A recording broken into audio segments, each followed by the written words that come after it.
Mesdames, Mesdemoiselles, Messieurs, bonjour. La route, j'allais dire, de Paris-Roubaix, pas tout à fait, de Compiègne-Roubaix. Aujourd'hui, pour ce mardi 7 juillet, Evelyne Leclerc vient de vous l'annoncer, 12e étape du Tour de France, avec Nullens en tête. Nullens, c'est un Belge, révélation du Tour de l'Avenir il y a 2 ans, néo-professionnel l'an dernier, vainqueur d'une étape dans l'étoile des espoirs.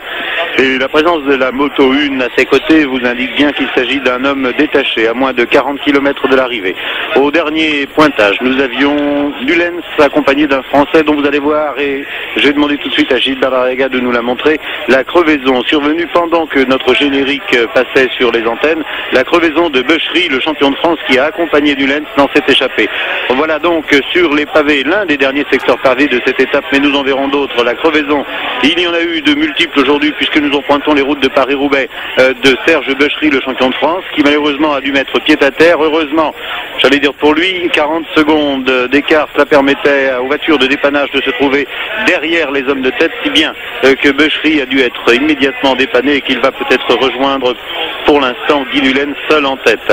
Nous avons au dernier pointage, en tête donc Nullens, juste derrière, après réparation de sa crevaison, Serge Bechery, le Français. Ils avaient 40 secondes d'avance au dernier écart sur un duo de contre-attaque composé de Van Calster et Willems, le Belge, un Willems retrouvé dont on avait annoncé un peu trop tôt peut-être qu'il souffrait de tendinite aux 2 genoux. En tout cas, il a réussi aujourd'hui à prouver qu'il avait retrouvé l'essentiel de ses moyens. D'ailleurs, vous voyez en ce moment Bechery en train de se faire réparer par la voiture technique. Et le premier groupe arrive juste derrière avec un écart qui avoisinait la minute à moins, je vous l'ai dit, de 40 km de l'arrivée. C'est dire, alors que vous revoyez la crevaison de Bechery, si non, c'est une crevaison d'un Belge de Van Calster, vraisemblablement, qui a dû lui aussi s'arrêter au bord de la route. Les crevaisons vont se succéder dans ces derniers secteurs.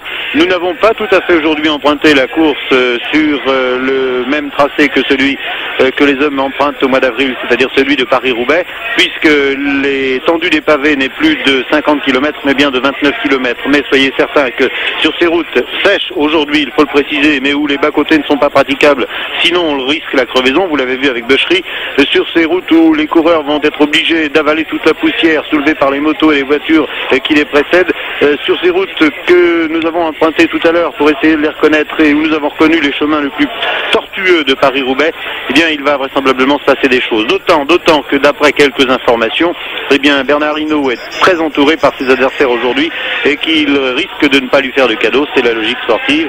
Et j'ai même entendu un commentateur de la radio, de Radio France, Jean-François Rhin, annoncer tout à l'heure que Bernard Hinault n'était pas au mieux. En tout cas, cela reste à confirmer. En tout cas, nous le verrons grâce à Bernard Giraud également, qui est sur la moto. Je vais faire un petit essai parce que j'ai pas encore pu dialoguer avec Bernard Giraud. Bernard, est-ce que vous m'entendez? Et vous aurez la possibilité maintenant de faire les pointages.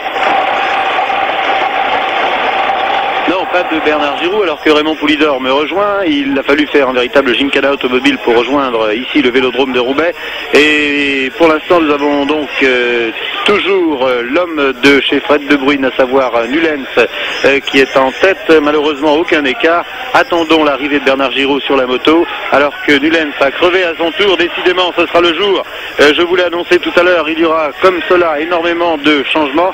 Avec la moto 1, la réparation de Nullens en direct, le mécanicien se précipite, on met pratiquement les mêmes boyaux que ceux que l'on avait pris au départ ce matin, c'est-à-dire que les hommes, pour les plus prudents en tout cas, ont monté des boyaux de 240 grammes aujourd'hui pour éviter les crevaisons, et malgré cela, malgré le fait qu'ils aient des boyaux à large section, ils sont tous victimes, les meilleurs en tout cas sont victimes de crevaisons. On rejoint ici en tête Eddy Scheepers, lui aussi parti en contre-attaque. Je voudrais bien savoir si c'est la moto 1 ou la moto 2, de façon à ce que nous puissions faire un point en attendant de savoir si devant il y a toujours non pas Nullens qui a crevé sous nos yeux tout à l'heure, mais maintenant Scheepers, et l'on nous annonçait grâce à la moto 2 tout à l'heure qu'il y avait en contre-attaque Van Calster et Willems.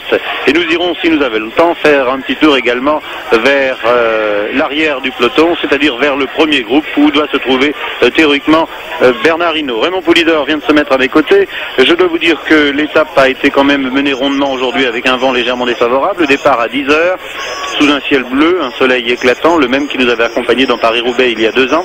C'était l'été du Tour, et à Noyon, lors du premier sprint bonification, Lorenz l'emportait devant Van Overschel, Jones, Bertin, Jacobs. Il n'y avait pas de bonification aujourd'hui au cours de ces sprints, c'était tout simplement un sprint volant, si bien que les grands ne s'intéressaient pas à cette empoignade. Ensuite, c'était le démarrage au 90e kilomètre de Scherwen, accompagné du Hollandais Van Uvelingen.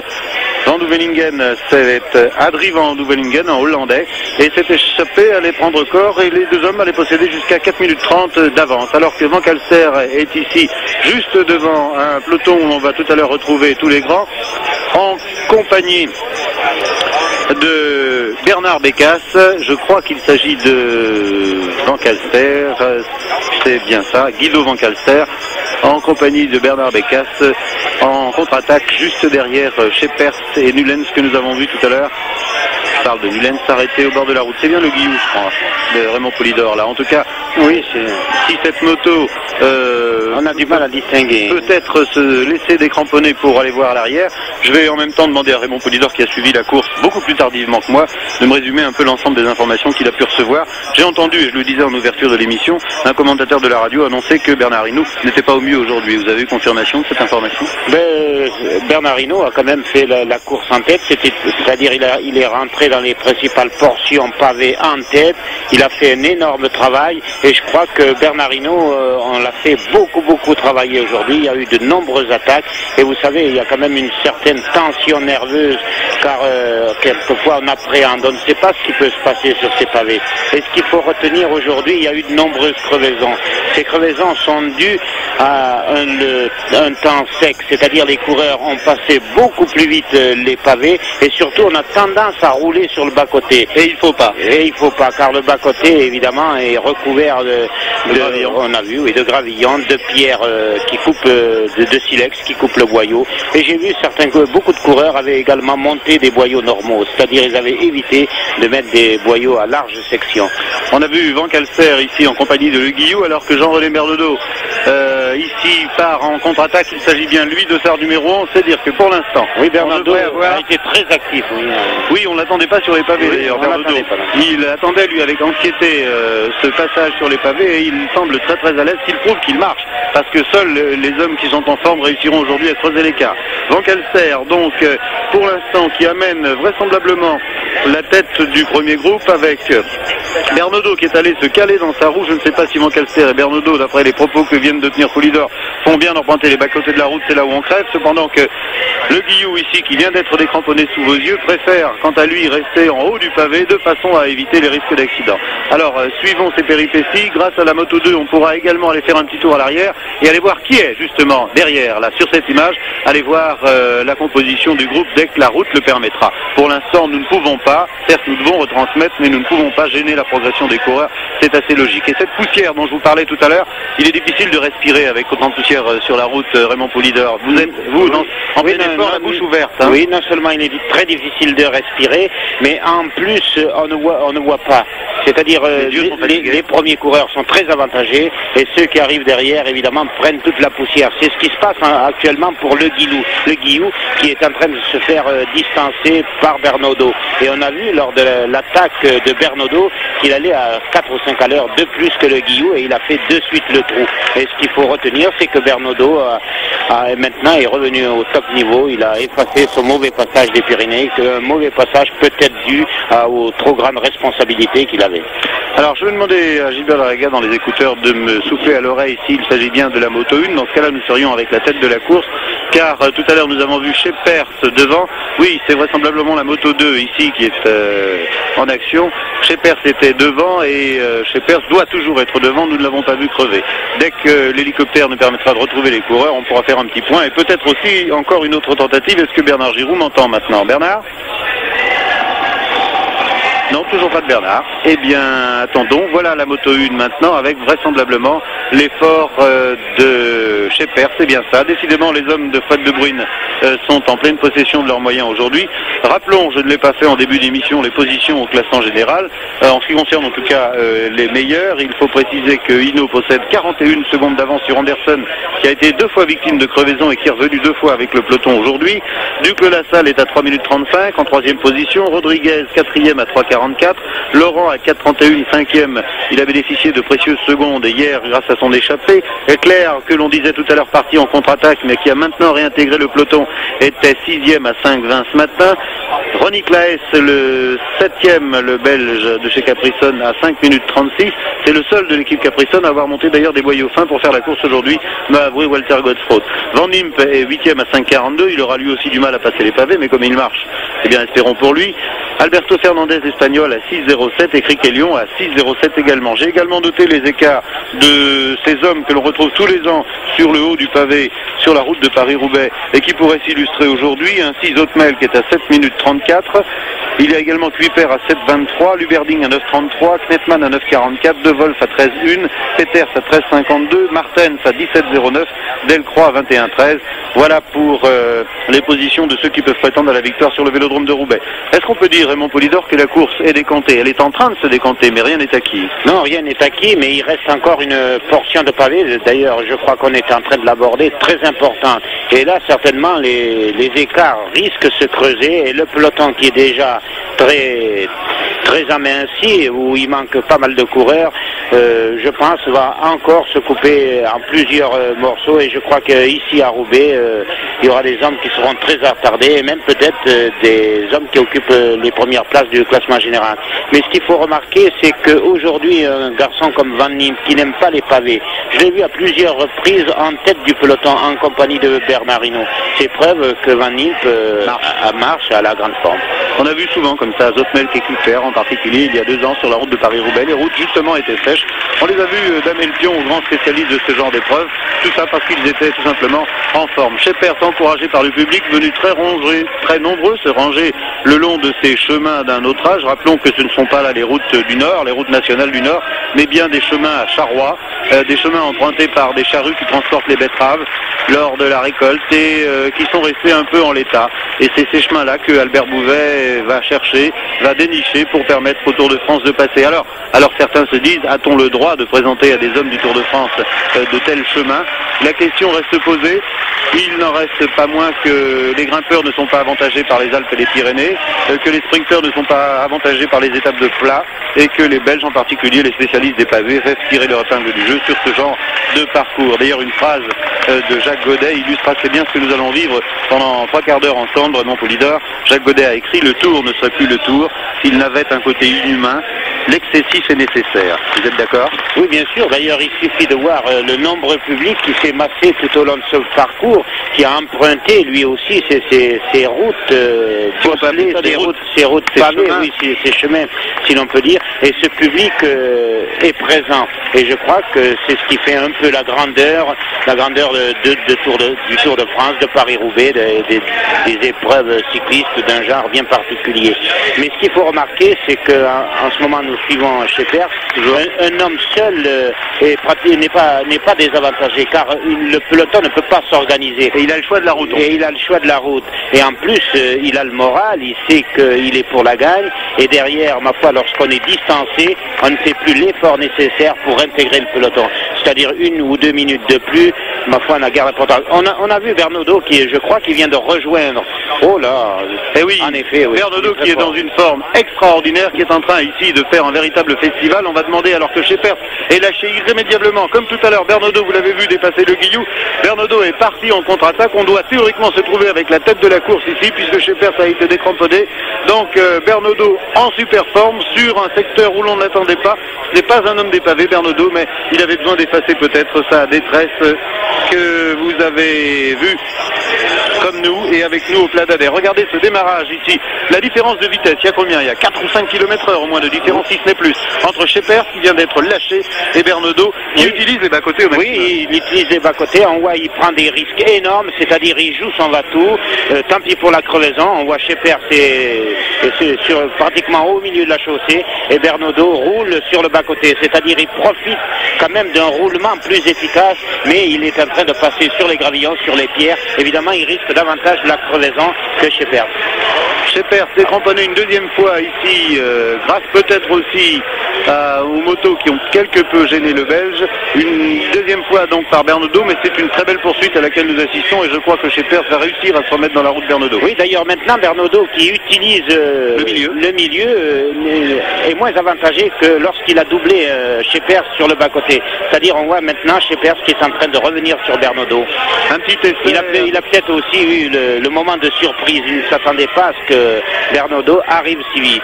Un petit peu d'eau au passage, envoyé par un spectateur. Je crois qu'il va s'en servir pour s'asperger. On ne la boit pas, c'est tout. Non, on la boit pas. C'est-à-dire il a quand même la gorge sèche avec la poussière et une petite gorgée d'eau est la bienvenue. Alors pour l'instant donc grâce à la moto 1 je crois Bernaudot avec Scheepers en tête de cette étape qui promet dans le Tour de France à une trentaine de kilomètres de l'arrivée et un troisième essai avec Bernard Giraud peut-être sur le temps de stade d'une moto. Bernard? Non, pas de Bernard, il est dans la nature, on le retrouvera, j'espère du moins avant l'arrivée, de façon à ce que nous puissions avoir un pointage. Je vais peut-être demander, dès que la fin des pavés arrivera, la fin du moins de ce secteur, à Jacques Bernardini et Gilbert Lariaga, de laisser décrocher cette moto de façon à ce que nous allions derrière pour voir exactement la composition du groupe. Nous aurons le temps de revenir à l'avant, et il est intéressant de savoir que Ludo Peters, par exemple, m'affirme-t-on ici, est à 35 secondes derrière, de voir l'effort de Ludo Peters, lui aussi l'un des grands favoris aujourd'hui, et de voir un petit peu à l'arrière où en est Bernard Hinault. Alors tout de suite, profitons de ce passage bitumé pour arrêter la moto 1. Laissons Bernaudot et Scheepers ici, en souhaitant pour eux beaucoup de bonheur sur les derniers secteurs pavés. Il y en a encore du côté de Gruson, il y en a du côté de Bachy, et nous vivons là l'essentiel de cette étape qui, répétons-le, ne compte que 29 km de pavés. Je dis ne compte parce que par rapport au Paris-Roubaix classique, c'est du simple au double, mais quand même, malgré la forme des hommes, une forme qu'ils ont eu le temps d'affûter, certains peut-être dans un état de fatigue avancée maintenant, eh bien elle doit théoriquement permettre de grands chamboulements au classement général. J'en profite pour chercher également où est Scheepers dans ce classement général. Scheepers est à 6 minutes 45. Quant à Bernaudot, il a perdu beaucoup de temps au Plat d'Ader. Il se retrouve à 7 minutes 40 maintenant au classement général. C'est dire que je ne pense pas qu'il puisse tout de suite aller damer le pion à Bernard Hinault, que nous allons retrouver grâce à l'hélicoptère. Fait-il partie de ce groupe? On va le savoir tout de suite. Il y a là, on va suivre ce groupe grâce à la moto 1 qui s'est laissé décramponner de Ralek, peut-être Zotmel, je n'en suis pas sûr, j'ai cru deviner Luberding, on va le savoir tout de suite. Alors en tout cas, il y a Ludo Peters comme annoncé qui est là, il y a juste devant un autre Ralek et De Wolf, j'ai bien l'impression qu'il s'agit d'un Vermeer, De Wolf qui ferait partie de cette attaque, cette contre-attaque. Donc 3 hommes qui, pour l'instant, sont à la poursuite de Bernaudot et Scheepers. Les Tirarnais en forme, on les attend. Ce sont des Hollandais, toujours à l'aise sur ces sortes de pavés. Hein. Oui, ce qu'il faut remarquer, il serait intéressant de voir si Bernard Hinault n'a pas été victime d'un incident mécanique, d'une crevaison. Car il est assez surprenant que Bernard Hinault n'accompagne pas ses hommes. Ça rejoindrait peut-être ce que vous venez d'avancer tout à l'heure, que Bernard Hinault, peut-être aujourd'hui, est en moins de bonne forme que les jours précédents. Vraiment, Poulidor, on va faire donc ici, c'est Van de Velde qui est là, en compagnie de U141. Il s'agit bien de 2 vols. Par conséquent, maintenant, tout est clair. Devant, Bernaudot, accompagné de Scheepers. En contre-attaque de Wolf avec Van de Velde et avec le 6, Ludo Peters. On laisse ces 3 hommes, s'il vous plaît, messieurs, et on va voir à l'arrière, grâce à l'hélicoptère et grâce à notre motoémettrice, alors qu'il y a 35 secondes, m'annonçons ici, entre Bernaudot, Scheepers et le groupe Van de Velde, de Wolf et Peters, on va voir où se trouve Bernard Hinault, car il s'agit bien peut-être du classement général du Tour de France qui est en train d'être chamboulé. Alors dès que nous aurons les premières vues des hommes en contre-attaque, on va s'apercevoir, peut-être aussi avec Bernard Giroux, qu'est-ce qui se passe à l'arrière. Nous passons sur l'autoroute Lille-Paris, ensuite on doit fréquenter encore quelques mauvais passages du côté de Schering et du côté de M, et voilà le peloton qui n'est pas très loin, d'après cette image qui nous parvient tout de suite. On va pouvoir peut-être détailler cette vue du peloton si on se laisse passer en profitant de la route large par ce groupe. Alors essayons de les identifier au passage. La moto 1 va se laisser glisser. On va tout de suite savoir, évidemment, les hommes de Bernard Hinault qui font le travail avec le Guillou qui est là, avec également Arbès, avec Bernard Hinault qui est là et qui semble bien, ma foi, donc pas de problème pour lui, avec Job Zotmel dans sa roue. La caméra va se retourner, on ne peut pas les identifier, ça va trop vite. Il y a ici également Bernard Vallet, j'ai cru reconnaître, il s'agit bien également de Sherwen Vanim, avec le petit Vanim qui est là, le 114 que vous apercevez, c'est Fortia, étonnant de trouver un espagnol. Donc il y a Fortia, il y a aussi le 135 qui est à droite, un équipier de Bernard Hinault, Yvon Bertin. Il y a ici le petit Van Nîmes qui est bien. Agostinho, je reconnais son style, le 41, qui lui aussi est en train de surprendre, il faut le dire. Également Seznec, Christian Seznec. Oh, on peut dire qu'il y a presque tout le peloton ici alors, finalement, avec Boston Mavic ici, Terlink. Oui, tous les principaux favoris sont là. Mais ce qui est intéressant, c'est la poursuite qui est engagée derrière Bernaudot. Et je crois que ce serait la meilleure chose qui puisse arriver à Bernaudot, que les 3 hommes qui sont en poursuite derrière rejoignent Bernaudot. Ils profiteraient de leur travail pour creuser l'écart éventuel sur Bernard Hinault, qui en ce moment ne peut compter que sur l'aide de 2 équipiers. Alors on va essayer de faire un petit inventaire. Dès que la caméra le pourra, elle remontera ce groupe. On a aperçu ici le dossard 50 qui est celui de Marcel Tinazzi, lui aussi accompagne les grands. Faisons l'impasse puisqu'on ne pourra pas faire l'inventaire total de ce peloton. C'est la moto 1, c'est-à-dire celle de tête qui est actuellement au travail. Je pense que nous avons quelques ennuis techniques avec la moto 2. Une crevaison sur la gauche, c'est celle de Willy Terling qui est obligé de laisser partir le peloton et qui pourra peut-être revenir tout à l'heure. Et il doit y avoir vraisemblablement une quarantaine d'hommes dans ce peloton, c'est-à-dire que tous les grands doivent être là, et Duc Lassalle qui attend peut-être le moment de la contre-attaque, et pourquoi pas Laurent dont j'ai vu un dossard déchiré tout à l'heure qui a peut-être été victime d'une chute. Alors on va remonter dès que la route le permet. Notre moto va passer devant ce peloton pour voir Tinazzi ici qui est en cercile, on peut le dire, à l'arrière. J'ai aperçu Laurent tout à l'heure, on a vu le maillot vert de Martin, d'ailleurs il se découpe sur la gauche de votre écran au fil des virages, à droite maintenant, et on a vu également le travail entamé par les équipiers de Bernard Hinault. J'ai cru reconnaître le Guillou qui est obligé de faire le forcing. Il n'est pas à la fête, Bernard Hinault, en ce moment. Hein. Non, en ce moment, puisqu'il a quand même des hommes dangereux à surveiller, car j'ai vu Zotemek qui était dans sa roue, et évidemment Zotemek ne va pas relayer, Van Nîmes ne va pas le relayer non plus, et il a à se défendre également d'autres Peugeot, c'est-à-dire, je ne sais pas si Duclos Lassalle, on l'a pas aperçu, est là, et il y a Michel Laurent aussi. Il doit surveiller ses hommes. Alors on va faire un petit inventaire. Le 107 qui est ici, c'est Nulens qui était tout à l'heure devant. Le 62 que vous apercevez, il s'agit de Ronny Claes à surveiller aussi. 107, 62, le 50 c'est Tinazzi qui vient de demander un bidon à son directeur sportif. J'ai l'impression qu'il y a Winen qui est pas loin là-bas derrière le 70. Et puis dès que nous serons passés de l'autre côté des arbres, la caméra de la moto deviendra exploitable et on pourra recommencer en remontant vers l'avant notre petit bilan avant de rejoindre les hommes de tête. En surveillant si Bernaudot sera rejoint par le groupe Van de Velde. C'est ça intéressant. Bernaudot victime d'une crevaison à l'avant, nous annonçons. C'est-à-dire que, ah oui, tout est en train de changer au fil des kilomètres. C'est un peu illogique quand même, Raymond Poulidor, de voir tout le travail fait à l'avant et puis d'être stoppé bêtement par une crevaison. Ça fait partie de la course. Oui, ça fait partie de la course, mais je crois qu'il vaut mieux crever à l'avant qu'à l'arrière, car on est dépanné beaucoup plus rapidement. On a la voiture qui est là de suite. On perd un minimum de temps, mais évidemment, on est retardé. Vous ne parlez pas de la roue avant ni de la roue arrière, hein. Vous parlez du fait de sauver en tête de la course.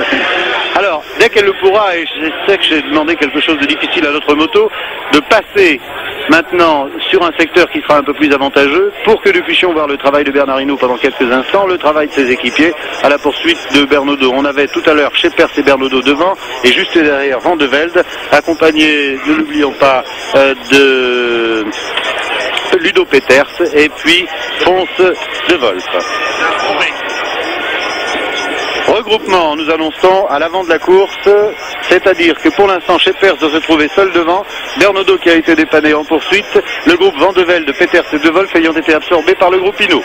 Voilà, c'est quand même étonnant dans ces derniers kilomètres d'un véritable mini Paris-Roubaix de trouver autant d'hommes, ici roue dans roue, dans le final, Raymond Poulidor. Oui, mais je crois qu'il ne faut pas comparer Paris-Roubaix et une étape du Tour de France, car les hommes ont déjà plus de 10 jours de course, c'est-à-dire on a moins d'influx nerveux. Certains coureurs, certains spécialistes de classique, notamment les Belges, qui dans Paris-Roubaix, c'est une course d'un jour, sont beaucoup plus nerveux et prennent énormément de risques, tandis que là, ils ne veulent pas prendre de risques, ils veulent terminer le Tour de France. On a vu donc Bernaudot, on a vu tout à l'heure devant, j'ai aperçu le maillot blanc d'Anderson ici c'est Seznec, le numéro 7 c'est Prime, dès que la moto pourra passer, elle le fera. Je m'aperçois également que c'est Bernard Hinault qui est en train de mener dans le secteur pavé, remarquablement passé, alors qu'Agostinho profite à gauche du moindre carré de bitume pour aller s'infiltrer et éviter de fréquenter les pavés. Il y a aussi Verlinden avec le 221 maillot rouge que vous voyez à gauche qui est là. Le 141 c'est De Wolf, c'est lui qui était tout à l'heure devant et qui maintenant a été absorbé par le peloton. Le 36 c'est Nilsson, le 123 que vous voyez ici c'est Ronald De Witt, lui aussi à l'aise sur les pavés. Et voilà, en deux files, ceux qui préfèrent éviter les crevaisons et rouler au milieu de la route et les autres qui préfèrent, et ils sont les plus nombreux, passer sur les secteurs de bitume qui là, il faut le préciser, dans ces derniers kilomètres de course sont beaucoup plus fréquentables que ceux que nous avons vus avant. En tout cas, ne perdons pas de vue qu'il devrait théoriquement y avoir toujours Scheepers devant, et si Scheepers ne résiste pas à la poursuite entamée par les hommes de Bernard Hinault, à ce moment-là, on pourrait avoir un regroupement général et Bernard Hinault aurait fait une bonne opération. Oui, il lui sera très difficile à Scheepers de tenir seul, car en ce moment, le peloton bénéficie quand même d'accotement qui est bitumé. Et là, on voit que les coureurs roulent très vite. Et Scheepers, pour arriver seul, ça lui sera difficile. Sinedzi toujours en serre-file, notre moto est derrière le dernier. Et puis on a vu aussi avec quelle aisance Martin s'est évolué dans ces secteurs pavés. On l'a vu faufiler de l'arrière et maintenant il se trouve en tête du peloton en l'espace de quelques mètres. Je peux vous faire une petite confidence, Raymond. Je l'ai mis premier dans mon monde cycle aujourd'hui, Martin. Moi j'ai mis De Wolf. Alors on va voir le résultat tout à l'heure. La course n'est pas décantée, regroupement. Encore un petit essai pour Bernard Giraud peut-être. Bernard Jean-Michel Leliot. On va retrouver les hommes devant. Jean-Michel et Bernard, est-ce que vous m'entendez? Oui, je vous entends, mais je suis... Bernard Giraud. Oui. Bernard Giraud, je ne l'entends pas. Jean-Michel Leliot? Oui, je vous entends, Jean-Michel, mais nous sommes très très loin à l'arrière. J'ai vu passer tous les coureurs car nous avons été déviés tout à l'heure et j'étais bloqué par la circulation, un peu victime du succès du Tour, c'est-à-dire que notre voiture n'a pas pu revenir dans la course dans les temps. Mais je suis actuellement sur la moto et nous allons essayer de revenir sur la tête de la course. Bernard? Oui. Oui, vous m'entendez? Oui, je vous entends. Voilà, alors le point. Mais je suis très loin à l'arrière. Là, nous essayons de revenir très très vite avec le motard, oui, car notre voiture a été déviée. Nous avons observé scrupuleusement le règlement, mais un peu victime du succès du Tour. Nous avons eu beaucoup de difficultés à passer, ce qui fait que nous avons eu quelques petits problèmes pour retrouver notre moto. Et maintenant, j'ai vu passer les coureurs devant moi il y a un petit moment. Il y avait Scheepers avec 10 secondes d'avance. Ensuite, Bernaudot et 15 secondes plus loin le peloton, mais je pense que nous allons bientôt les revoir. Nous allons à toute vitesse et c'est assez difficile de se frayer un passage. Bernard, écoutez, vous nous rappelez dès que vous êtes en tête de la course, voilà, il est là, Duc de la Salle. On se demandait où il était tout à l'heure et on a vu le dossard 15, c'est bien lui. Duc de la Salle donc qui est là avec les équipiers de Bernard Hinault, avec Ebzofmel, le dossard numéro 1. Bernard Hinault, qu'est-ce qui assure le travail devant? Il s'agit encore de Bécasse et Le Guillou, je crois, et Jean-François Rodriguez aussi qui doit être à la peine, avec Bernard Hinault qui ne laisse à personne le soin de mener. Et on va demander à notre caméra, alors que l'écart est de 20 secondes, d'aller maintenant à l'avant. Très bien, on se retrouve avec deux caméras, c'est parfait, avec Scheepers et Bernaudot qui a été dépanné et qui a pu se remettre dans les roues. Ça veut dire, Raymond Poulidor, que les dépannages se font très rapidement. Est-ce que l'homme de tête a tendance à attendre un petit peu dans ce cas-là, non? Non, il s'arrête de suite car lorsqu'on est en crève, lorsqu'on est dans une étape là, on ne peut pas rouler sur le pavé. C'est-à-dire il vaut mieux s'arrêter de suite et il sait que la voiture est tout de suite derrière. Oui, mais ce que je voulais dire, c'est est-ce que Scheepers qui s'est retrouvé seul, si vous voulez, on a gardé un petit peu... Oui, bien sûr, Scheepers a attendu Bernaudot, car Scheepers n'ignore pas que Bernaudot est plus fort que lui en fin de parcours, car déjà Bernaudot est revenu de l'arrière sur lui et Scheepers qui est plus rapide que Bernaudot au sprint, sa seule chance c'est d'attendre Bernaudot pour arriver à gagner l'étape. Il est loin au classement général à plus de 7 minutes, répétons-le, et pour l'instant il n'y a pas de chamboulement en tête du classement général puisqu'il est à 6 minutes 45 alors que Bernaudot est juste derrière à 7 minutes et quelque chose, je vous l'ai dit tout à l'heure, je suis en train de consulter à 7 minutes 40. Voilà. Et maintenant je crois que les pavés sont terminés, non? Oui, et on va pouvoir jongler avec les deux caméras maintenant, c'est-à-dire voir le travail et de Bernard Hinault derrière et celui de Bernaudot. J'ai bien l'impression que Bernaudot est le seul à mener, ce qui ne serait pas logique. Oui, bien sûr. On va attendre. Mais Scheepers a fait quand même une bonne échappée devant. Peut-être qu'il est au bout du rouleau, qu'il est fatigué. C'est peut-être pour cette raison qu'il ne mène pas. Car je pense que lui aussi a de grandes chances de gagner l'étape s'ils arrivent ensemble au sprint. Et il avait l'air tellement saignant tout à l'heure, Bernaudot, qu'on pensait que l'écart allait être supérieur. Mais on nous annonce qu'il n'y a que 20 secondes alors que vous admirez le style des deux hommes. Style parfait, on peut le dire. Je crois quand même que Bernaudot fait une fin de course remarquable, puisque malgré sa crevaison, on aurait pu croire que Bernaudot aurait été absorbé et par ses poursuivants et par les pelotons. Il n'en est rien, il possède toujours 30-35 secondes d'avance, on ne sait pas exactement, mais il insiste. Là, on voit que Scheepers également passe le relais. Alors, oui, voilà Scheepers devant maintenant, c'est-à-dire que les deux hommes... Voilà, il s'est reposé un peu dans la roue de Bernaudot, et là, il a récupéré. C'est un très beau relais. On va en même temps jongler avec la caméra 2, voir derrière le travail de Bernard Hinault. Je pense que l'écart étant ce qu'il est, c'est-à-dire une trentaine de secondes, les deux images doivent nous parvenir en même temps. Et vraisemblablement, on pourra suivre ainsi derrière ce qui se passe avec le groupe Bernard Hinault. La moto 2 avec une tentative de Willems, peut-être. C'est bien ça? Je crois reconnaître son style. Willems, c'est lui. Je vous l'ai dit, la tendinite c'est fini. Tinazzi qui va à la recherche. Non, il s'agit d'Agostinho. Ah, c'est étonnant, hein, sur ces routes de Paris à Roubaix. Agostinho, Willems, juste derrière Duc de la Salle qui part. Et si la caméra se retourne, on verra l'écart avec le peloton. Et ils sont là-bas. C'est le groupe Bernard Hinault qui est là. Et pour l'instant, les équipiers de Bernard vont être encore obligés de faire le travail. Mais nous sommes sur des parties planes. Il y aura vraisemblablement encore un autre secteur pavé. Et ces trois hommes vont tomber maintenant sur Bernaudot et Scheepers qui sont devant. Donc pour l'instant, Bernaudot et Scheepers, juste derrière les voilà, Bernaudot et Scheepers, qui attendent d'ailleurs. Ils attendent tout simplement l'arrivée des trois parties en contre-attaque. C'est le jeu de Bernaudot d'attendre Duc de la Salle. C'est une bonne chose. C'est le jeu de Bernaudot. Voilà, la jonction va être effectuée sans gros problème par Agostinho, qui va peut-être en profiter pour continuer. Le voilà, mais Scheepers va se précipiter dans sa roue. C'est du grand art. Et Agostinho, vainqueur à Roubaix, avouez que ça étonnerait beaucoup de monde. Je crois que Scheepers n'était pas au bout du rouleau. Il en avait gardé, comme on dit, sous la pédale. Arrivé 10 km, Raymond Poulidor, c'est dire qu'il y a encore un secteur pavé que nous allons peut-être vivre en compagnie de Bernard Giroux, qui sur ses routes maintenant aura eu tout loisir pour retrouver la tête. Alors pour l'instant, on se retrouve avec 5 hommes devant. Bernaudot, Duc de la Salle, 2 hommes de la même équipe. Non, il n'y a plus de secteur pavé. Jean-Michel Lelio, but de Martens. On va voir, oui, tout à l'heure, je m'en Jean-Michel Lelio.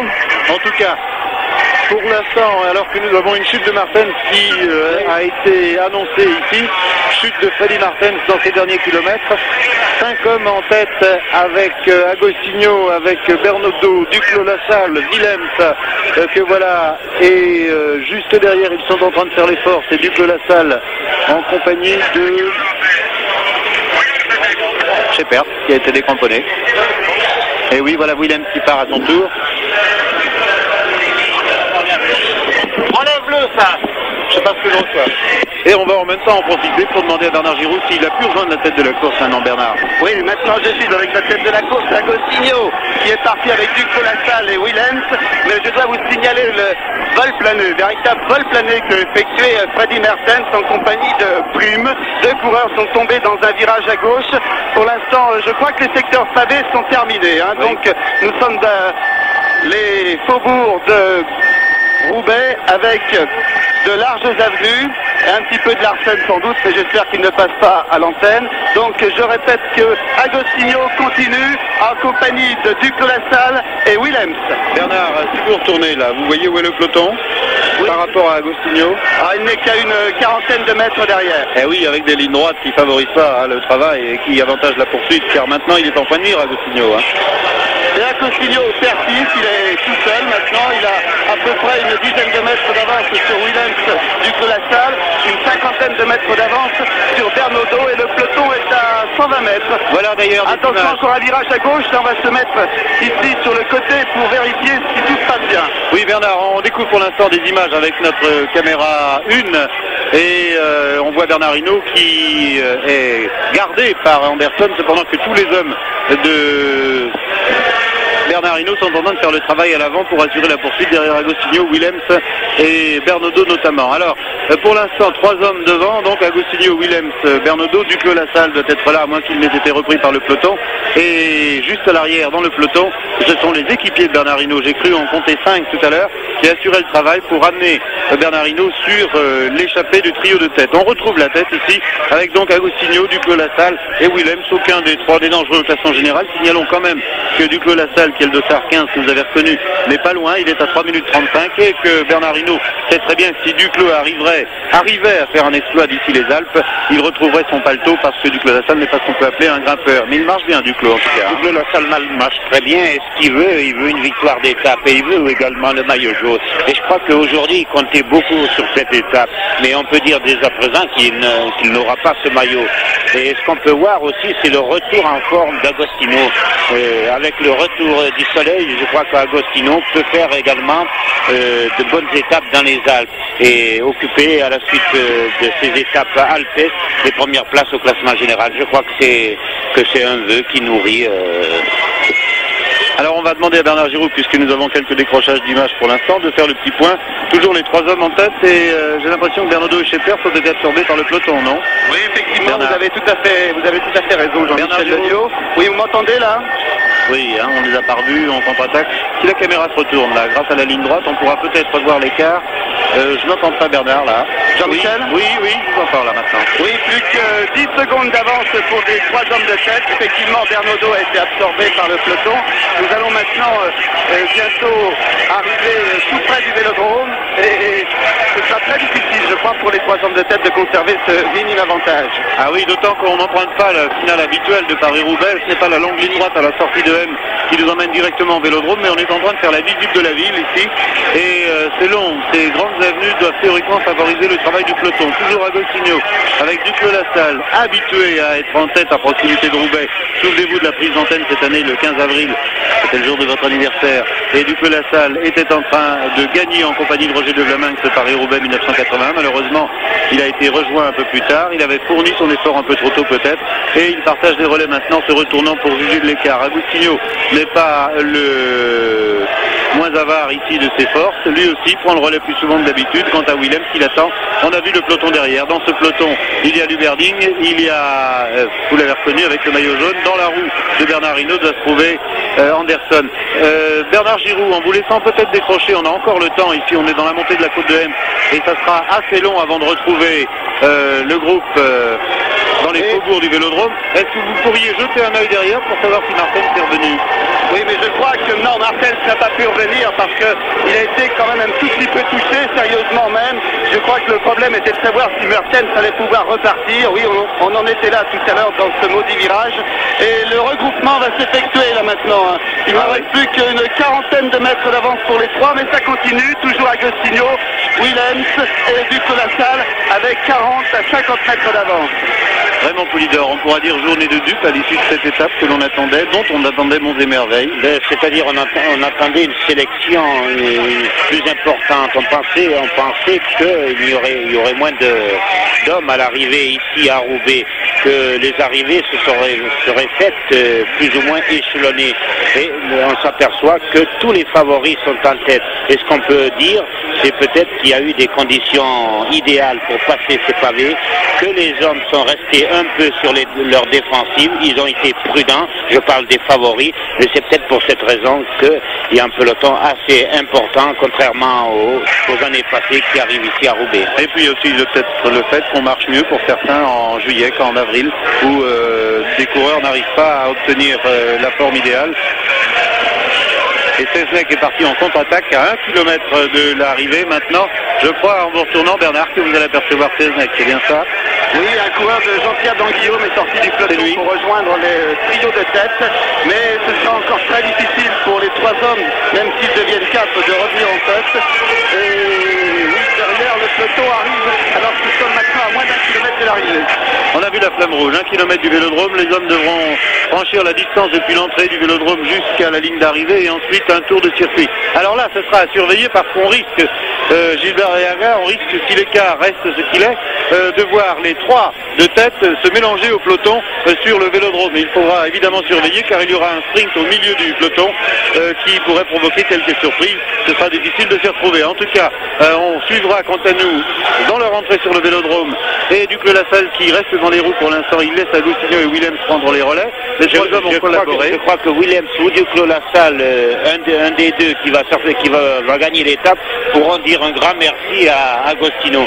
Car en ce moment, il fait un travail considérable à l'entrée du Vélodrome. Voilà. Bernard Giraud, un petit pointage peut-être à l'entrée du Vélodrome entre les 3 et le peloton. Oui, effectivement, les 3 vont arriver. Ils vont pénétrer sur la piste de Roubaix. Évidemment, c'est un final que nous connaissons habituellement au mois d'avril. Les conditions atmosphériques ici sont les 100 meilleures. Voici maintenant Agostinho, Willems et Duclos-Lassalle qui viennent de passer avec 3-4 secondes d'avance sur Seznec. Et les pelotons hésitent derrière avec 10 secondes de retard, emmenés par Sherwen, Bernaudot et d'autres coureurs. Je rappelle que Mertens n'appartient pas à ce groupe.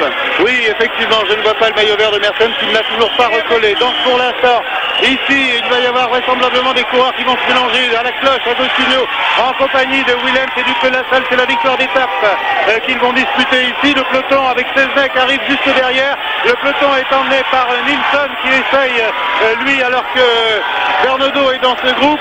Est-ce qu'il y aura des coureurs qui vont se mélanger dans le sprint, va pouvoir se disputer la régulière avec Agostinho, n'en doutons pas, qui va être cramponné. Willems qui va partir à droite.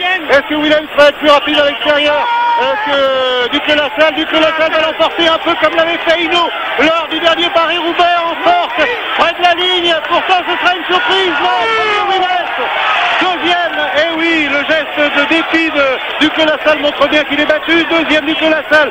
Troisième, Agostinho. Quatrième, Seznec. Cinquième, Sherwen. Sixième, Van de Velde. Septième, Bernaudot.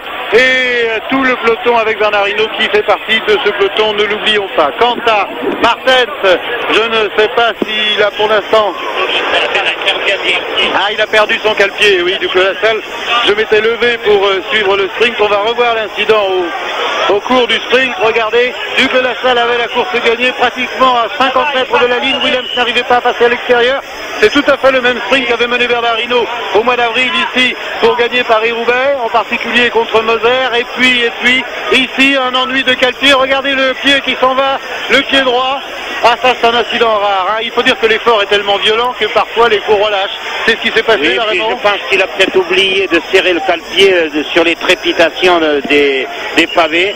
Et c'est ce qui a produit cet incident. C'est regrettable, car c'était la victoire de l'étape assurée.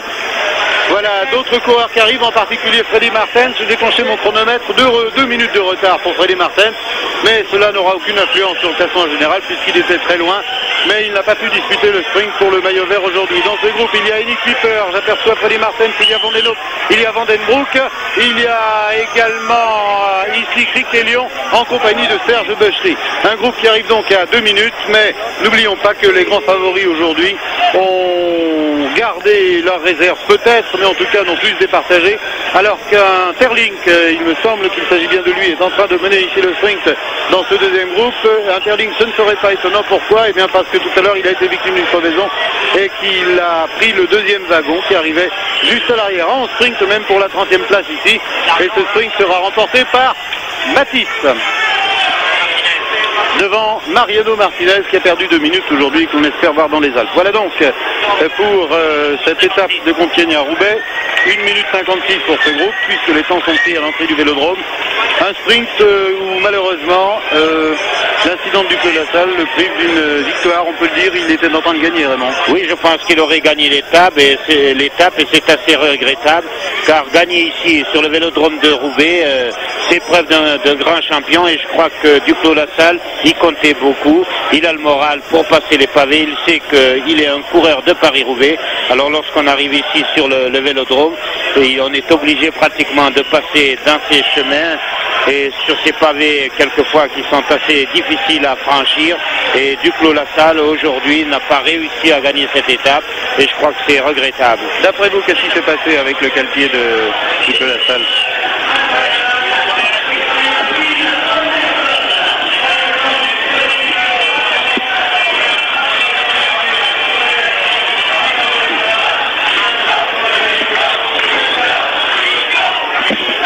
Voilà, le public scande Hino ici. Quant à moi, j'essayais d'avoir les impressions de Jean-René Bernaudot, qui a été quand même l'un des héros de cette journée, il faut le préciser. Il volait littéralement sur les pavés, Jean-René Bernaudot.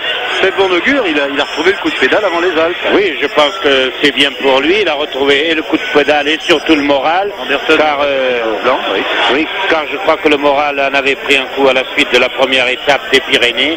Tout le monde attendait Bernaudot et je crois qu'il a un peu déçu et il en a subi les conséquences par la suite. Et je crois qu'aujourd'hui, tout cela a été passé et on l'attend à nouveau dans les Alpes. Eh oui, ce sera une bonne explication. Malheureusement, avec ces minutes de retard accumulées dans le plat d'Adet, eh bien, il ne peut plus prétendre jouer les premiers rôles. Remarquez qu'avec la chaleur, on va assister à des bouleversements maintenant. Qu'est-ce qui se passe sur l'organisme d'un coureur alors que Jean-René Bernaudot nous rejoint? La première chaleur est délicate à affronter. Ben oui, les premières chaleurs, quelquefois, les coureurs ne les supportent pas. Il faut qu'ils s'habituent. Et n'oublions pas que demain, on rentre en Belgique. C'est une étape courte qui est quand même assez difficile, vallonnée avec le mur de Grammont. Très nerveuse. Et quelquefois, une échappée peut se développer dès le départ. Et je crois en tout cas que l'étape de demain sera très rapide. Voilà, j'ai demandé à Jean-René Bernaudot d'arriver près de nous ici. On l'a vu en tête tout à l'heure. Avec Raymond Poulidor, on a dit qu'il voltigeait. Restez avec moi, Raymond, parce que si vous avez des questions à lui poser, ne vous gênez pas. Et on va aussi demander à notre caméra 2 de montrer le visage de Jean-René Bernaudot, qui est à nos côtés, de façon à ce que vous voyez ce que les hommes quand même ont dû endurer aujourd'hui. C'était pas un Paris-Roubaix, on n'en avait pas la difficulté, et on a été surpris de voir des hommes tels que vous et Agostinho aujourd'hui en tête de la course. Pas surpris, disons... Je pense que l'étape du Tour de sur les pavés ne ressemble pas tellement à celle de Paris-Roubaix. Il y a quand même la fatigue des étapes précédentes. Et puis, vous voltigez aujourd'hui. On vous a vu passer chez Perse une première fois. Le Guillou n'a pas pu prendre la roue. Et ensuite, vous étiez toujours devant. C'est dommage que je crève à 5 km d'arrivée parce que peut-être qu'avec ces 15 secondes perdues, peut-être qu'on avait une chance d'aller au bout. En tout cas, on a dit avec Raymond Poulidor également, c'était le signe que vous retrouviez toutes vos qualités avant d'affronter les Alpes, parce qu'on ne peut pas passer les pavés de telle façon sans avoir retrouvé le grand coup de pédale. Oui, effectivement, après ce qui m'est arrivé dans les Pyrénées, je me dois de faire voir un petit peu, parce que je pense que j'étais vraiment complètement dans les choux. Je vois des garçons comme le Jaretta, j'aurais dû être avec eux au plat d'Adet, donc pour moi maintenant il va falloir me racheter de ce mauvais début de tour, sinon je risque de plonger un petit peu, mais enfin moi il n'y a pas de raison, je fais bien mon métier. Alors. Vous savez qu'il y a une chose qui s'est passée qui est importante aujourd'hui. Raymond Poulidor, on n'y a pas pensé, je viens tout d'un coup d'y songer. Du Clos-la-Salle devant, temps pris à l'entrée du circuit, au classement par équipe, ça va peut-être permettre aux hommes, c'est sur les 3 premiers. Non, ça va peut-être, oui, 50 secondes, ça va peut-être, quand même, oui, mais petit à petit vous grignotez. On grignote, c'est ça. Vous cherchez quand même de déposséder l'équipe Renault-Gitane de ce trophée, parce que le trophée par équipe, il est pas à chercher. C'est quand même un classement qui a une valeur, et puis Nous, on se doit vis-à-vis de la maison Peugeot de faire le maximum. Hein. On n'est pas payé par Renault, on est payé par Peugeot. Nous, on se doit de se défoncer, quitte à exploser. Je pense qu'il faut attaquer, il faut faire une course de mouvement. Hein. Nous, on n'a rien à perdre dans le Tour de France. Hein, vous savez, il faut se faire voir. On va pas se résigner, sinon c'est pas logique au contrat qu'on signe avec nos maisons. Hein. Vraiment, hein, c'est assez normal parce que s'il n'y avait pas cette équipe cette année dans le Tour, on se demande bien comment se déboulerait un peu le Tour de France. C'est la seule à attaquer pour l'instant. Depuis 3 jours, on voit que. Oui, bien sûr. D'ailleurs, ils savent que c'est à cet endroit qu'ils peuvent faire échec à Bernard Hinault, essayer de le distancer, car dans les Alpes, il leur sera très difficile de distancer Bernard Hinault. Mais je crois tous les ans, c'est un peu le même problème, la même chanson. On se bat pour des secondes alors que les Alpes seront déterminantes et où il y aura de nombreuses minutes d'écart aux arrivées. Car si les Pyrénées ont été adoucies, je crois que les Alpes cette année ont été durcies et là il y aura des écarts considérables. Même des garçons comme Van Nim qui aujourd'hui a suivi relativement assez facile car Van Nim n'aime pas les pavés et c'est preuve qu'il est en forme et il pourrait des fois créer la surprise dans les Alpes, aussi bien Bernaudo qui pourrait revenir à son meilleur niveau également. Vous avez vu, vous avez côtoyé Bernard Hinault quand même avant d'être devant aujourd'hui. Il nous a paru comment, Jean-René? Bernard marche très bien quand même. Hein. Il court bien, il s'appelle pas. Enfin, comme je vous dis, on n'a pas le droit de se résigner, hein, même si Bernard est plus fort. Hein. Alors c'est dommage, vous savez aussi que vous avez failli gagner l'étape parce que Duc de la Salle, il a eu un petit ennui Vous savez, dans le vélo, on faillit souvent. Hein. Oui, Zotmel qui est là, Bernard Thévenet vient à nos côtés, lui aussi pour essayer de tirer une leçon de cette journée. On a vu avec Jean-René Bernaudot qu'on a assisté pratiquement à un faux Paris-Roubaix aujourd'hui parce que les secteurs pavés n'étaient pas assez nombreux, n'étaient pas non plus dans les mêmes états qu'au mois d'avril. Et la guerre, certes, s'est déclenchée, mais ça a été une guerre de position. Chacun est resté un petit peu à l'intérieur de ses réserves, vous croyez, aujourd'hui? Non, je ne pense pas parce qu'il y a un moment, au début, un bon moment avant le ravitaillement, il y a eu une cassure et Bernard Hinault était dans le second groupe, donc ça a dû tout de même rouler très très vite. On l'a dit en début. D'ailleurs, ça roulait très très vite aujourd'hui, mais les conditions climatiques étant bien meilleures que l'année dernière, il y a eu beaucoup moins d'écart entre les principaux favoris, mais il y a des coureurs qui arrivent toujours, il y en a qui sont encore sur la route, donc finalement, il faut tout de même bien voir qu'il y a eu des écarts entre tous les coureurs. Oui, enfin, ce qu'on peut dire aussi, c'est que ceux qui arrivent maintenant, ils ne font pas partie de ceux qui pourraient prétendre essayer de taquiner Bernard Hinault. Ces derniers jours, on roule à 45 à l'heure et ils finissaient avec les premiers tout de même. Il y aura peut-être des éliminés aussi à propos, parce que ça va dépendre de la moyenne, mais j'ai regardé tout à l'heure, ça doit être du 16% par rapport au temps du vainqueur. 16%, ça fait beaucoup tout de même. Bernard Thévenet, l'ambition, non pas de terminer dans les 15 premiers du Tour comme l'an dernier cette année, mais d'essayer de gagner une étape, c'est ça? Oui, bien sûr. Enfin, aujourd'hui, c'était difficile parce que c'est vraiment pas mon terrain. Ouais, mais on va vous voir quand?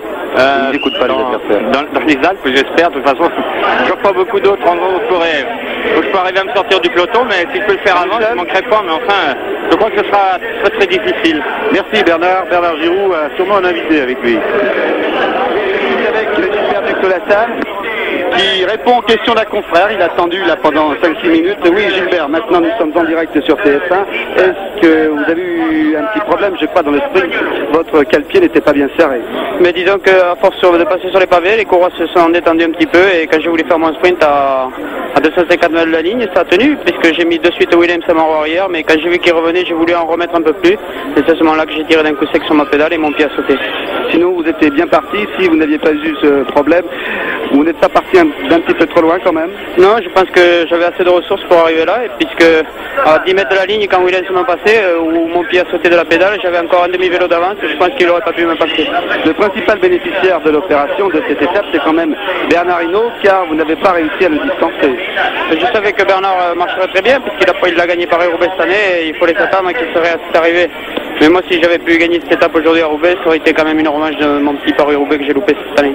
Combien avez-vous eu de crevaisons, Gilbert? J'ai eu 3 crevaisons dans cette étape et 2 surtout, l'une après l'autre en espace de 200 mètres. Oui, cette étape, c'était un petit peu le grand prix de la crevaison. On pourra se retrouver, si vous le voulez bien, dans Face au Tour. Merci. Oui, Bernard, je vais vous demander également d'aller à la pêche pour tenter de trouver Bernard Hinault et de l'amener au Face au Tour.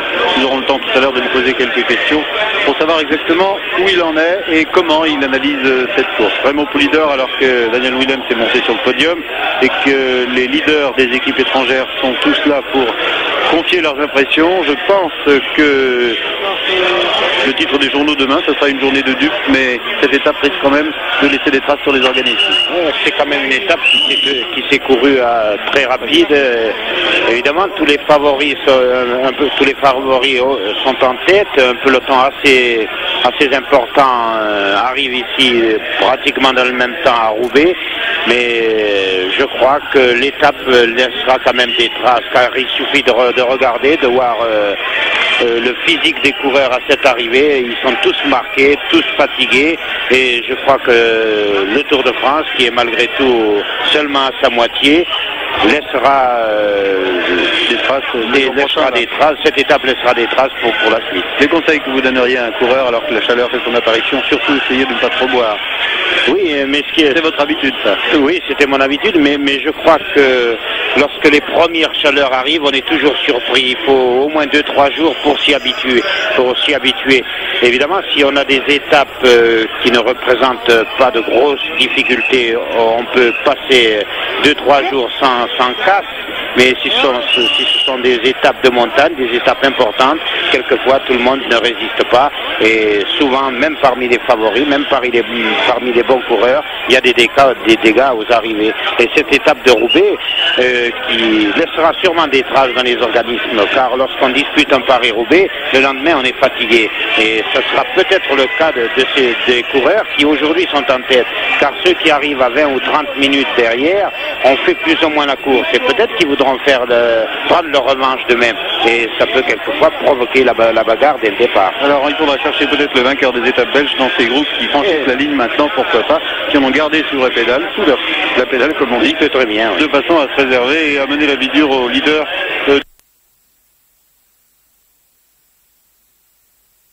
Cette année, mais d'essayer de gagner une étape, c'est ça?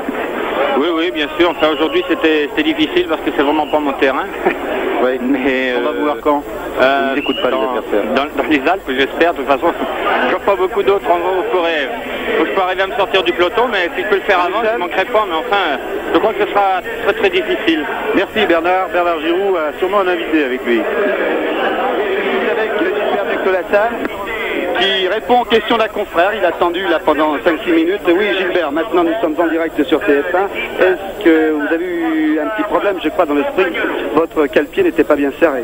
Mais disons qu'à force de passer sur les pavés, les coureurs se sont détendus un petit peu, et quand j'ai voulu faire mon sprint à 250 mètres de la ligne, ça a tenu, puisque j'ai mis de suite Williams à mon arrière, mais quand j'ai vu qu'il revenait, j'ai voulu en remettre un peu plus, et c'est à ce moment-là que j'ai tiré d'un coup sec sur ma pédale et mon pied a sauté.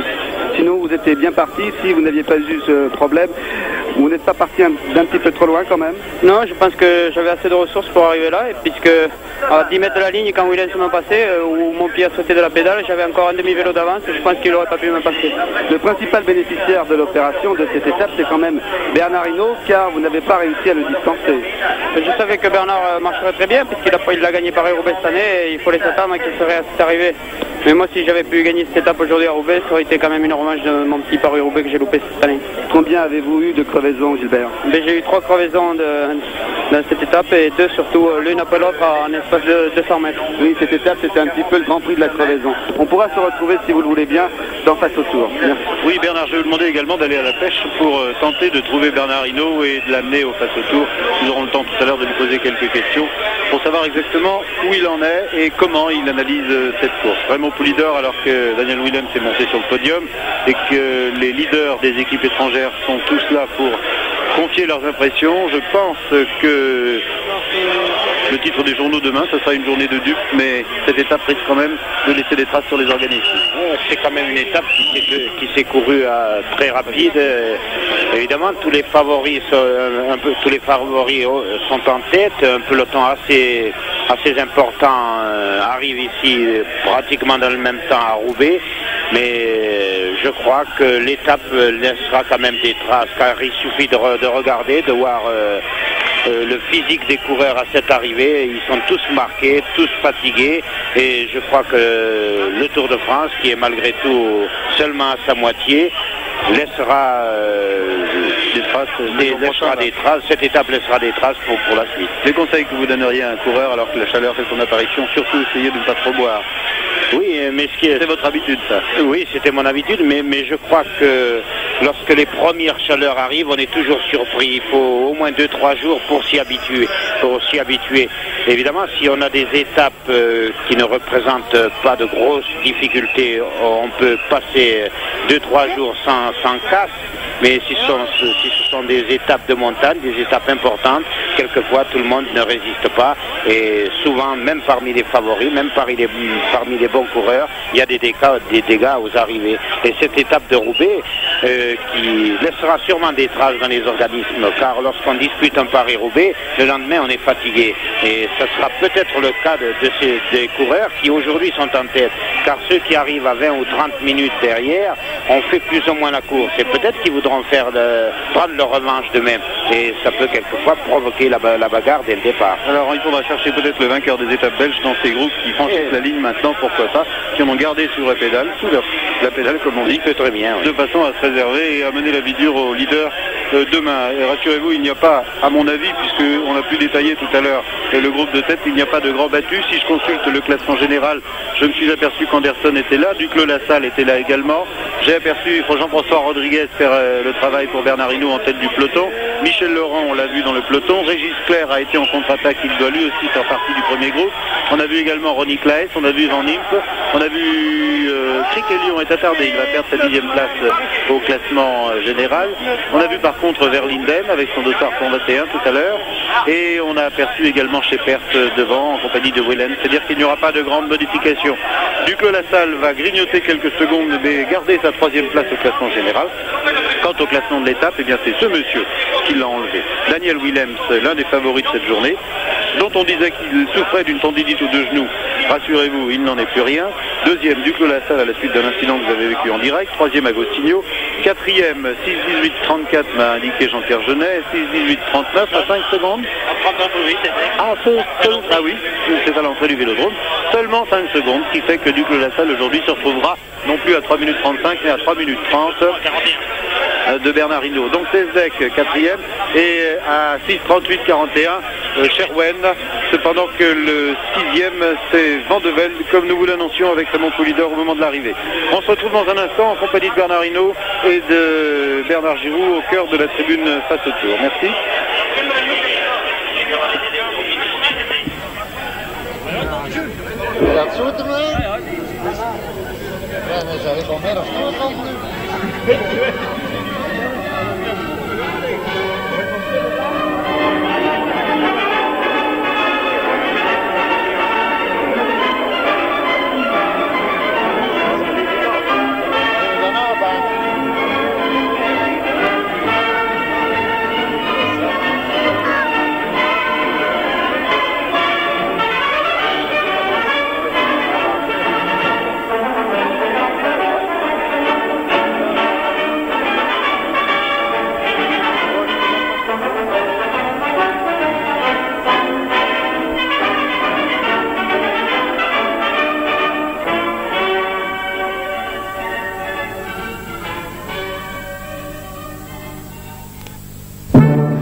Sur le Vélodrome, là où est jugée la fameuse classique, l'arrivée de la fameuse classique. Nous nous retrouvons d'ailleurs avec le dernier vainqueur et sans doute le principal bénéficiaire de ces étapes, dernier vainqueur de Paris-Roubaix.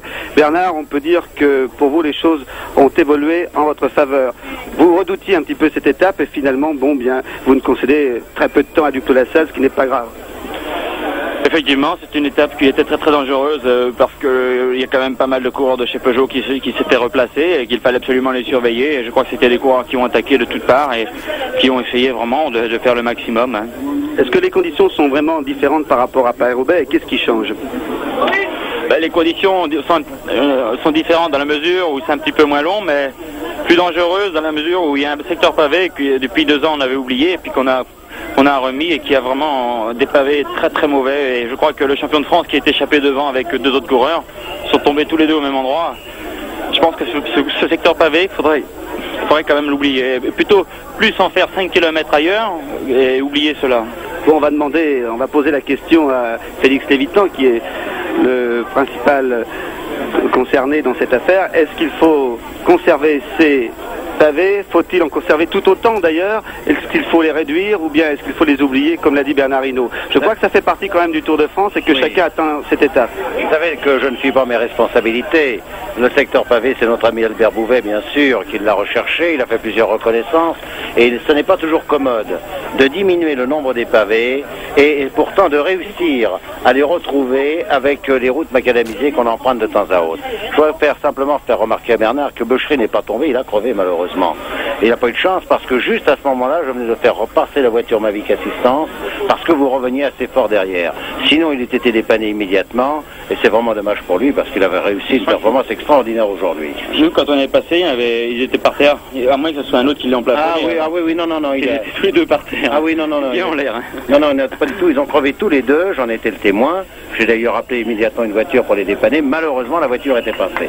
C'est le drame un peu de cette course, c'est que en dépit de tous nos efforts pour mettre en place des voitures de dépannage supplémentaires, il arrive à un moment, les écarts sont tellement minimes qu'on est contraint de faire repasser les voitures pour éviter que les coureurs ne se retrouvent dedans lorsqu'ils reviennent de l'arrière. Et juste à ce moment-là, malheureusement, Becheré était victime d'une crevaison et Mullens également, on demeurant, tous les deux. C'est ça qui est intéressant. Oui, c'est pour ça, je crois qu'ils ont dû se plafonner tous les deux parce que quand on est passé, ils étaient tous les deux. Ah bah oui. Alors je sais pas ce qui s'est passé là. Vous avez crevé vous Bernard aujourd'hui?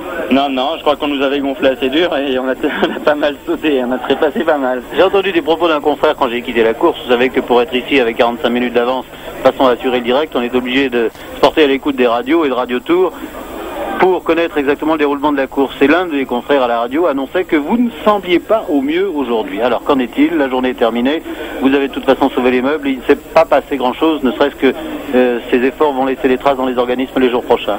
Oh, je sais pas, je crois que des coureurs entraînés récupèrent très très vite. C'est vrai qu'aujourd'hui j'étais pas dans un grand jour parce qu'autrement je pense que ça aurait un bagarre un peu plus, mais bon, je pense que c'est la course, il y a des jours sans et peut-être qu'aujourd'hui c'est un jour sans. Alors vos adversaires ont peut-être manqué une occasion aujourd'hui? Oh non, je crois qu'il faut féliciter l'équipe Peugeot qui a vraiment attaqué de tous les côtés de manière à faire la course et je pense qu'il y avait d'autres équipes aussi qui ont essayé, mais je pense que j'avais une équipe qui était très forte aujourd'hui et qui a vraiment bien limité la casse. Oui, je crois qu'il faut interpréter la situation d'une manière un tout petit peu différente, Jean-Michel. En effet, moi aussi, je suis heureux que Bernard le confirme, j'ai constaté que par moment, il n'avait pas sa spontanéité les jours précédents. Il y avait un petit quelque chose qui allait un petit peu moins bien, mais il a couru admirablement, à mon sens, je ne dis pas parce qu'il est là, de manière à préserver en effet la situation. Car il a été, c'est vrai, attaqué de toutes parts, et notamment par Bernardo, qui a été excellent aujourd'hui. Ah oui, par Duclos, et en dernière minute par Agostino, que notre ami du Clos La Salle et Willems ont été bien heureux de trouver sur la fin du parcours, parce que Agostino était incontestablement le plus puissant des derniers kilomètres. Je crois que ça c'est incontestable, et je me demande même si Agostino n'avait pas produit cet effort, si vous n'auriez pas réussi avec le peloton à retrouver Duclos et Willems au port même du Vélodrome. Il se peut parce que j'ai vu 4 équipiers, 5 équipiers même qui ont roulé très fort pour revenir et puis surtout pour limiter le temps de Gilbert, parce que Gilbert s'il se rapproche de trop, ce sera un coureur à surveiller encore de plus près. Il est à 3,30 ce soir au classement général, il était à 3,35, il y a 5 secondes à l'entrée du Vélodrome. Oui, mais c'est pour ça qu'il fallait, si on le laisse partir, ça fait tout de suite 1 minute, parce que 5 coureurs qui roulent bien, c'est vite fait de reprendre 1 minute. Hein. Mais d'ailleurs vos équipiers n'ont pas toujours été là à la pointe du combat, ils sont revenus cependant sur la fin, on a retrouvé le Guillou d'abord, et puis ensuite on a vu apparaître Bérard, on a vu apparaître d'autres coureurs comme Boyer, qui peut-être avaient eu des malheurs. Boyer a crevé d'ailleurs. Quelquefois ils se trouvent pas très bien, je pense que c'est pas toujours facile de rentrer tous ensemble en tête sur les pavés, parce qu'on est sur une grande route et puis le passage se rétrécit pour y passer que 2 coureurs. Donc ils se retrouvent intercalés un petit peu partout et le temps de revenir, ça s'est bien allongé sur les pavés, c'est difficile. Félix, ce que je voulais dire, c'est que pour expliquer aux téléspectateurs le fait que Bernard Hinault soit en train de grignoter ici un petit sandwich, vous avez la fringale tout simplement, quoi. C'est ça? Ça lui arrive pas souvent, hein. Quand on est sur les pavés, on n'a pas le temps de manger, on part pour faire la course et surtout à très bien tenir son guidon parce que au moindre relâchement du guidon, ça part en travers et là c'est la catastrophe. Et là, il y avait très faim, là, c'est indéniable. Et puis, il y avait cette poussière, hein, je crois que... Bernard, on a les images. On va donner peut-être le droit de réponse à Duclos Lassalle pour lui demander s'il n'a pas raté une occasion aujourd'hui de distancer Bernard Hinault. Distancer Bernard, non, parce que Bernard marchait très bien aujourd'hui et Bernard, je savais qu'il serait là puisqu'il a gagné quand même Paris-Roubaix cette année et il ne fallait pas quand même le mettre loin et sans pépin, je savais que Bernard serait arrivé. Le pépin, il s'est produit pour vous à l'arrivée. Nous allons essayer maintenant de le revoir. Regardez bien le sprint.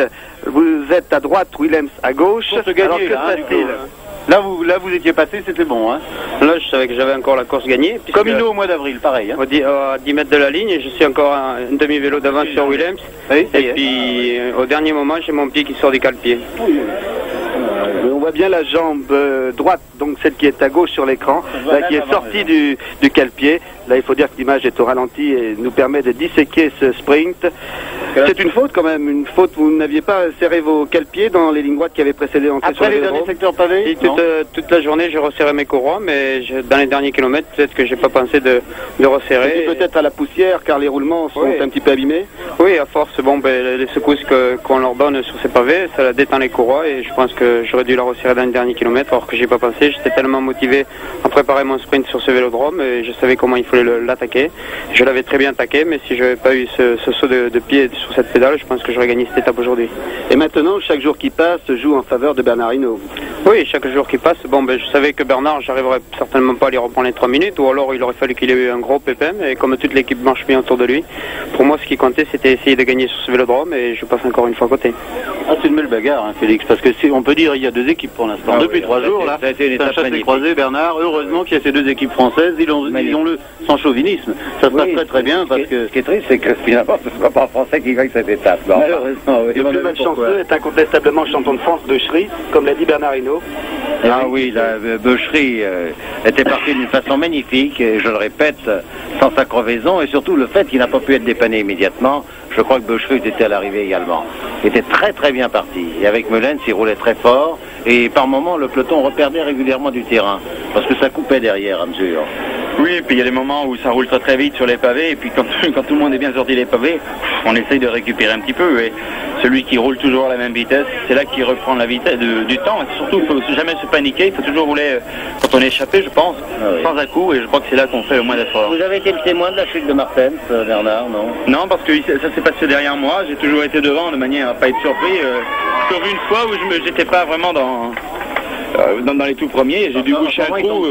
J'ai vu la chute de Freddy Mertens, ce n'est pas de sa faute. Devant lui, il y avait Prime qui a glissé sur une plaque d'égout. Cela arrive assez fréquemment. Et donc, comme Prime était juste devant lui, eh bien, Freddy Mertens a effectué un vol plané, assez dur d'ailleurs, assez sévère. Tous les jours en ce moment. Je ne sais pas si c'est l'autre qui est touché, en tout cas ce matin, il avait un beau coquard. Félix Lévitor, à nos côtés, est venu se joindre également Roger Lapévy. Vous vous souvenez, si vous avez suivi les choses du cyclisme, un grand champion, vainqueur du Tour de France en 1937, une année où les Belges avaient abandonné, je crois d'ailleurs, dans le Tour. Hein. Il n'y avait plus que moi, alors je pouvais gagner. Non, mais de toute façon, ça n'empêche pas que grâce à vos qualités, Roger, avec. vous aviez gagné en 37 devant Vicelli, je crois. Et d'autre part, il faut préciser que Paris-Roubaix, vous l'avez gagné également en 1933. Alors je vous ai demandé de venir, Roger, parce que je voudrais avoir l'avis d'un ancien. Je peux vous appeler l'ancien, hein. sur les Paris-Roubaix d'avant-guerre, ça intéressera également Bernard Hinault, et les Paris-Roubaix que vous avez vécu, enfin les Compiègnes-Roubaix que vous avez vécu aujourd'hui. C'est pas le vrai Paris-Roubaix aujourd'hui, n'oubliez pas, hein. Il y a presque moitié moins de pavés, mais enfin... Eh bien alors, sur ce que j'ai vu aujourd'hui, je peux dire que nous autres, anciens, on n'a rien fait à côté de ce que j'ai vu aujourd'hui. Je dois rendre un grand coup de chapeau, même 3 chapeaux, je crois qu'on donne à l'équipe, hein, pour ces coureurs qui ont fait cette magnifique étape, que je considère très très dur. Vous avez pu vous glisser avec la voiture derrière les groupes, voir l'effort des hommes aujourd'hui. Ça a été formidable. Je reconnais que de notre temps, c'était pas comme ça. C'était du billard à côté d'aujourd'hui. Alors comment expliquez-vous les propos de Lazaridès, notamment, et de Vietto, qui portent un jugement un petit peu différent, hein, et portent un jugement un petit peu différent sur le cyclisme moderne? Ben vous savez, eux, ils racontent leur histoire, et moi, je vois ce que j'ai vu aujourd'hui. Je vous garantis que j'en mets pas trop. Oui. Chapeau pour les coureurs d'aujourd'hui. Vous aviez fait Paris-Roubaix à une époque où on prenait certes les routes nationales, mais elles étaient pavées. J'étais pavé, il y a un petit peu de pavé, mais il y avait beaucoup de trottoirs cyclables, et puis ça n'a rien à voir avec ce que j'ai vu aujourd'hui. Aujourd'hui, c'était démentiel. Et un grand bravo à tous ces coureurs. Merci. Voilà, ça vient de Roger Lafébile, je crois qu'il fallait le dire, qui a été en son temps avant-guerre l'un des plus grands champions de son époque, parce qu'il y a souvent des propos comme ça, Félix, disant que les champions de l'ère moderne, ça me surprend toujours un petit peu, non pas de ne pas pouvoir faire de comparaison, mais à la grande époque de Roger Lafébile, le record du monde du saut en hauteur était je crois de 1m91, il est maintenant de 2m34, il n'y a pas de raison que les coureurs cyclistes non plus n'aient pas évolué. Et c'est bien vrai, Jean-Michel, que Roger est un vois pour les moyennes qu'ils font, les braquets qui poussent, les fins d'étape qui sont formidables. Je ne regrette pas d'avoir été accepté parmi vous tous au Tour de France. C'est avec joie quand vous êtes tous pris au milieu de nous. Je crois qu'il nous reste maintenant 2 ou 3 minutes avec Duclos-Lassalle, Bernard Hinault. Comment on voit l'avenir? Avec Poulidor tout à l'heure on se disait, de toute façon ces étapes, n'est-ce pas Félix, menées à près de 45 de moyenne pendant 2 jours, les efforts d'aujourd'hui, ça va se payer. Oui, ça va laisser des traces dans l'organisme, d'autant plus que demain encore, nous rentrons en Belgique. Ils sont arrivés aujourd'hui à 20 minutes, demain ils seront là devant. Exactement, mais nous rentrons en Belgique demain et je vais espérer d'ailleurs que les bruits assez fâcheux qui me parviennent de Belgique ne seront pas confirmés. On me dit en effet que sur Bruxelles, il y a des mouvements. Je vois là justement notre représentant en Belgique qui, je l'espère, va nous rassurer ce soir. Quel genre de mouvement? Eddy Merckx me disait tout à l'heure que les camionneurs bloquaient une partie de la ville et qu'il l'avaient fait et qu'il se proposait de le refaire demain. Ce qui va nous poser des problèmes ce soir à la permanence lorsque nous aurons examiné la situation. Ça vous est déjà arrivé du côté de Nantes, je crois, et dans ce cas-là, on a pris une petite dérivation. Oui, mais là, je ne sais pas du tout comment ça va se passer. Je veux croire que tout va bien se passer, que nous aurons 2 très belles étapes en Belgique. Elles sont bien tracées, avec l'arrivée à Bruxelles d'une part, avec d'autre part l'arrivée à Zolder, avant que nous accomplissions cette étape également dans le Limbourg, avant de revenir sur Mulhouse. Je veux croire que, à l'occasion de nos 2 journées en Belgique, tout va bien se passer. D'ailleurs, on pourrait peut-être demander à Théo Van Grietheusen, si on a une minute, qui vienne nous rassurer sur ce point. Et puis également à Bernard Hinault, ce qu'il pense justement, parce que ce sont des choses qui arrivent, et à Gilbert Duclos-Lassalle, ce sont des choses qui arrivent parfois fréquemment, ça dépend des années, ça dépend un peu des convulsions sociales. Le fait d'être arrêté pour vous en plein effort dans une course cycliste, vous êtes un petit peu choqué quand même par ces réactions. Effectivement, je crois que à chaque fois, quelles sont les motivations? À chaque fois, on prend toujours la course du coureur cycliste parce qu'il y a la télévision, il y a tout, et je crois que c'est dommage qu'on nous prenne nous comme témoins de ce genre d'affaires. Je crois que dans notre société, il y a aussi des chômeurs, et à chaque fois, bon, je crois que c'est pareil. Hein. Donc, il ne faudrait pas toujours penser que ce sont les cyclistes qui doivent être arrêtés pour faire ça. Oui, Théo, en effet, pendant que tu arrivais, je disais à nos amis, et avant que je ne te voie même, que nous avions des inquiétudes, selon Eddy Merckx, pour demain avec les camionneurs qui se proposaient, paraît-il, de bloquer une partie de la ville de Bruxelles. Qu'en est-il? Effectivement, en ce qui me concerne, des contacts que j'ai voulu établir avec ces groupements, ils n'ont pas fait de déclaration officielle. J'avais espéré qu'ils disent « nous allons manifester » et je les accueillais. Je voulais leur faire des propositions pour les rencontrer. C'est ce qui se fait normalement, c'est une sorte de tractation qui se pratique à tous les niveaux de façon à ce que la course puisse se dérouler normalement. Que nous avons fait l'année dernière avec les agriculteurs avec succès, et j'aurais souhaité les rencontrer mais je n'ai pas pu les trouver, j'ai pas pu les rencontrer. Alors, et moi je leur dis, si vous venez, mais amicalement, venez nous retrouver et venez dans la caravane publicitaire, on est là, on vous accueille. J'ai donné des instructions dans ce sens à l'organisation belge et je l'ai signalé à l'état-major de la gendarmerie qui n'arrive pas à savoir si vraiment nous allons avoir une manifestation. C'est-à-dire une course arrêtée à Bruxelles? Non, nous espérons qu'ils vont respecter le tour. Mais nous sommes là pour les recevoir et s'ils veulent, ils peuvent venir dans la caravane et pouvoir se manifester avec nous. Mais Théo, c'est pas pour autant une invitation à tous ceux qui ont des problèmes à venir manifester sur la route du Tour. C'est un cas particulier, nous sommes en plein dans un problème que nous comprenons. Mais c'est certain ça, mais nous ne voulons pas que ça tourne en antipathie. Il faut quand même pas gêner les coureurs, un grand tour et en plus un sport aimé chez nous. Je ne crois pas que c'est leur intérêt. Et Willem qui a gagné aujourd'hui en plus. Oui, je voudrais dire un petit mot. Oui. Parce que l'occasion est trop belle. Willems a gagné la Flèche Wallonne, fort critiqué pour avoir été une course trop facile. Théo en étant l'organisateur. Confirmé, donc je suis l'organisateur. J'ai eu, je crois pouvoir le dire aujourd'hui, un beau vainqueur qui a confirmé Pour moi, c'est sa plus belle victoire aujourd'hui. Oui, mais c'est écoutez, sa première grande. Écoutez Théo, il y a quand même un cale-pied du Lassalle qui est lâché au mauvais moment. Ah, je ne l'ai pas vu. Merci, ça va bien à la télévision. Je ne l'ai pas vu. Eh bien, il faut espérer en tout cas que cet appel de notre ami Théo Van Griethausen sera entendu par le syndicat des camionneurs de la Belgique et qu'à Bruxelles nous réussirons, ainsi qu'à Zolder, à terminer nos étapes sans avoir de problème et sans surtout que vous soyez arrêtés, soit dans la ville de Bruxelles, soit en race campagne, car dans les temps en effet où les coureurs arrivent, on les voit actuellement, Ruiz Lancer est obligé de s'arrêter, de repartir. Je crois que c'est un handicap considérable et ça risque d'être préjudiciable pour votre santé aux uns et aux autres. Si on nous arrête en plein soleil, ça peut encore aller, mais si on nous arrête sous des arbres avec un petit courant d'air, là, ça peut être très très mauvais. Alors je crois qu'on va être obligé de conclure maintenant en demandant justement à Duclos Lassalle, en guise de conclusion, chaque jour qui passe, c'est un jour pour Bernard Hinault qui le rapproche des Champs-Élysées, non? Oui, chaque jour qui passe, chaque jour Bernard garde ce jour ce maillot jaune et je pense que s'il a encore au pied après